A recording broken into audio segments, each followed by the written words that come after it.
Okay, I'm back with Monday's writing prompt. Before I do that, I was going to show you I was working on my Zentangle a little bit. I'm trying to fill in all the spaces, but I'm going to use this for the writing prompt now, so it's okay. Show me what yours look like if you've been doing one. And I'll use my Senor Aguila here. And we'll get started on our writing prompt. Might have to adjust that a little bit. Okay. And a little bit of our music again. Don't need this. Organize my space here a little bit. There we go. Okay. Writing prompt for today.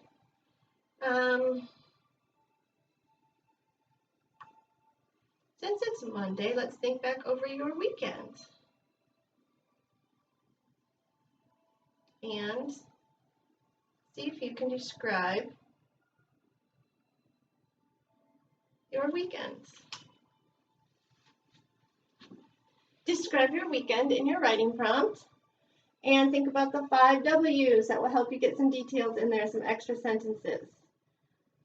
First years need at least 1 complete sentence, but you can always add more. And second years, 2 sentences. You guys know, and third years, 3 sentences. Think about the 5 W's: who, what, where, when, why. You also might want to think about your Hamburger paragraph organization. It's a good tool that can help you write a more complete paragraph. Let's see.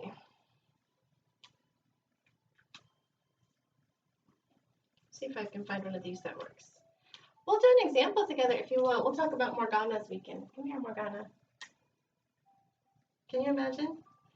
Morgana's weekend was very lazy.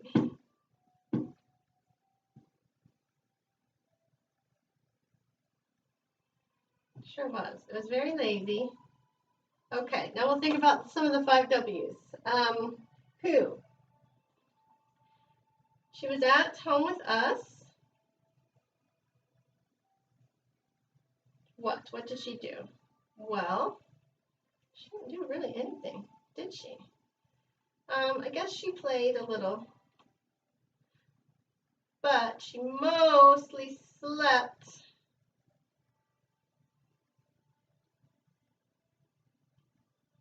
But she mostly slept. And who, what, where? I said she was home. Who, what, when? Well, we're talking about the weekends. We already got that. And why? Well, I put in a few details. I'm going to go down to the bottom of my Hamburger paragraph now. So my first bun on the top was that Morgana's weekend was very lazy. I'm going to restate that on the bottom just by saying, I guess being a cat is lazy.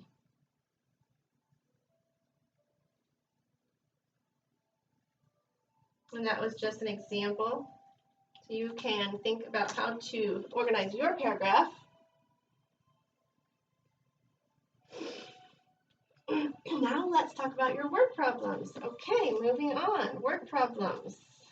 I'll start with first years. First years, your word problem says one echidna can eat 200 grams of ants in 10 minutes. Now, I am not even really sure what an echidna is. It's spelled E-C-H-I-D-N-A. If anyone can get back to me with some info, what is an echidna? Eats 200 grams of ants in 10 minutes. How many grams of ants could it eat in 20 minutes? And it says write your number sentence here. Number sentence has an equal sign. It's basically an equation. And it could be addition, subtraction, multiplication, division. Now, first years, you're probably not going to be using multiplication and division. So this is either going to be addition or subtraction. And I will show you the problem here. Just a top problem. We'll move on to second years.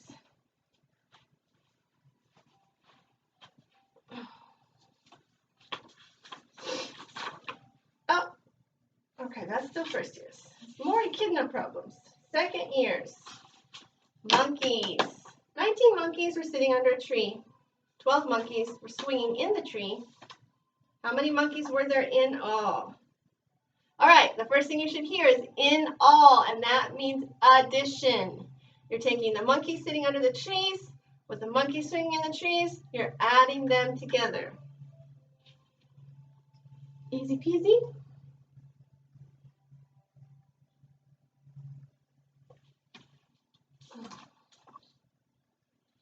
Let's move on to third years. Third years, we are working in a vegetable garden this week.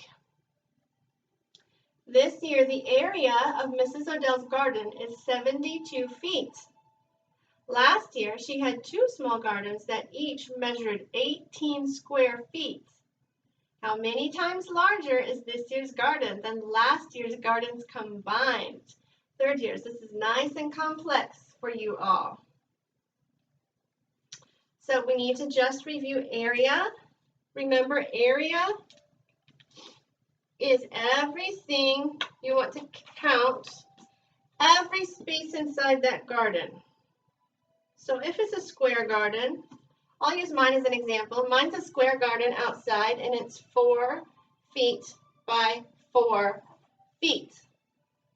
And it's actually called square foot gardening because it does use the area. I plant one plant in each square foot of my garden. So how much space do I have in there? Well,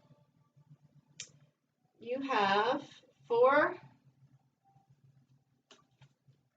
feet on the length, and you have 4 feet on the width. This is how many spaces of each one of those is a square foot. This is how many spaces I have in my garden. And the way you find area is length times width. Length times width. If it is a quadrilateral shape, now we're assuming, and we have to assume that all of these gardens are quadrilateral shape. In this case, the length is 4, the width is 4. And so my area is 16 square feet, because those are feet. In Mrs. Odell's garden is 72 square feet. So in that case, they're telling you the area. The area is 72. So the area equals, the 72 equals the length times the width. Last year, she had 2 gardens that were 18 square feet each. So you'll have to think about 2 smaller gardens from last year.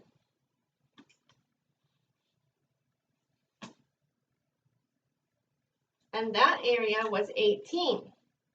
I'll write it twice because there are 2. Length times width. Length times width. We'll draw 2 smaller gardens.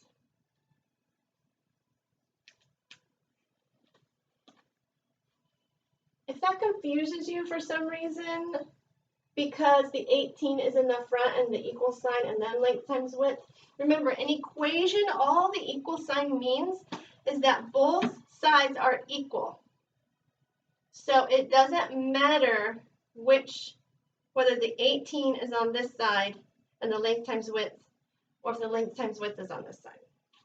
But if you need to think about it in a different way, you can write it as length times width equals 18.